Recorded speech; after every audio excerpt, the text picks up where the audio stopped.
Afghanistan has long been a prize sought by empire builders, and for millennia, great armies have attempted to subdue it, leaving traces of their efforts in great monuments now foreign to read.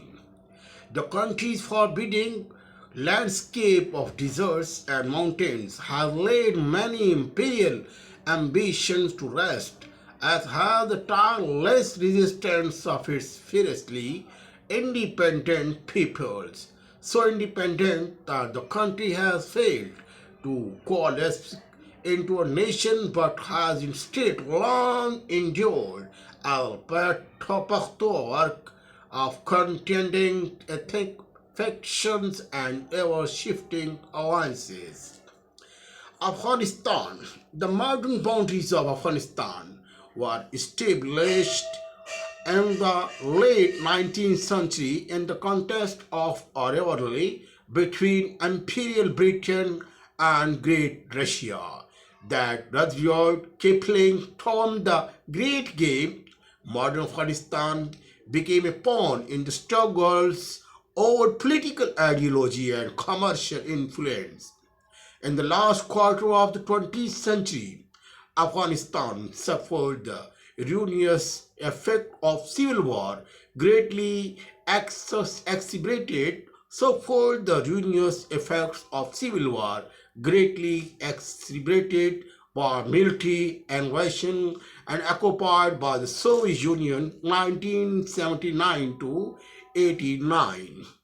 In the subsequent armed struggles of survival of Afghanistan, communist regime held out against Islamic insurgents 1989 to 92, and following a brief rule by Mujahideen groups and austere movement of religious students, the Taliban rose up against the country's governing parties and warlord and established a theocratic reign 1996 to 2001 that soon fell under the influence of a group of well-funded Islamists led by an exiled Saudi Arabian Osama bin Laden. The Taliban government collapsed in December 2001 in the wake of a sustained US dominated military campaign. In 19 and 22 to 21 August, Afghan Taliban defeated the US army and its alliances. Now, the modern Taliban has occupied all over the Afghanistan after defeating the last Islamic group, Ahmad Shah Massoud group in Mazar Sharif. Now, in the world, there is a message to the world that Afghanistan belongs to Afghan, and now the ruling party is there, Afghan Taliban. The capital of Afghanistan is its largest city, Kabul, a serene city of mosques and golden during the storied reign of the Emperor Babur 1526 to 30, founder of the Mughal dynasty, and for centuries an important entrepôt on the Sikh road. Kabul reigns following the long and violent Afghan war, so to fear much of the country, its economy in shambles and its people scattered and despondent. By the early 21st century, an entire generation of Afghans had come to adulthood knowing nothing but war. This is so thinking for us.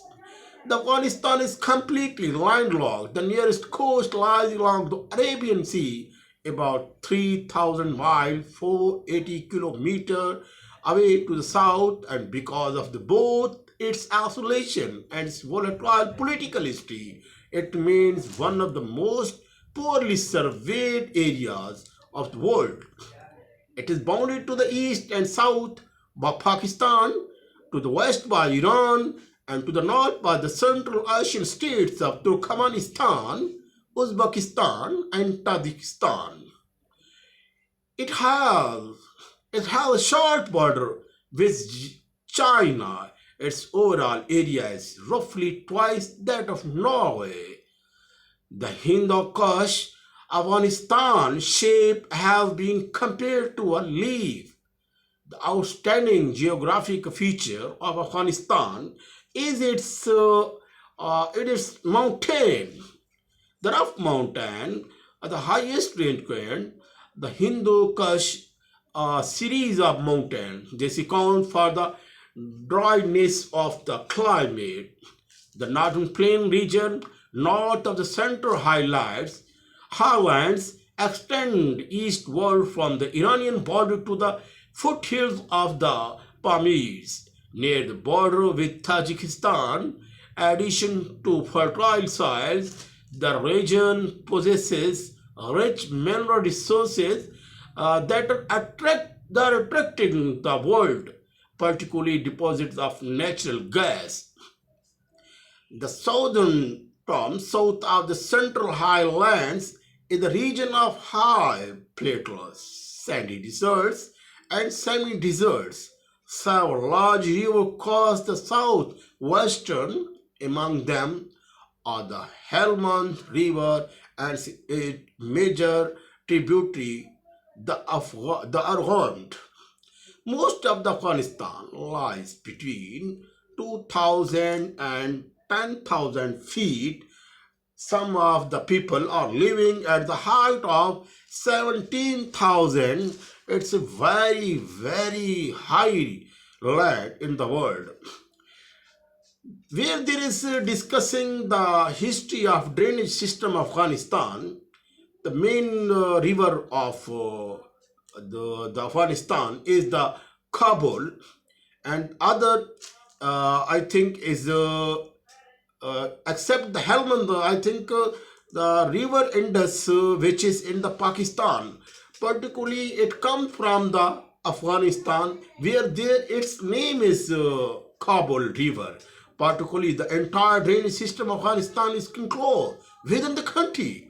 Only the river in the east, which drains an area of 32,000 square, reach the sea. The Kabul River, the major eastern stream, flows in the Indus River in Pakistan. I am also explaining you, which extends to and ends at Arabian Sea of the Indian Ocean.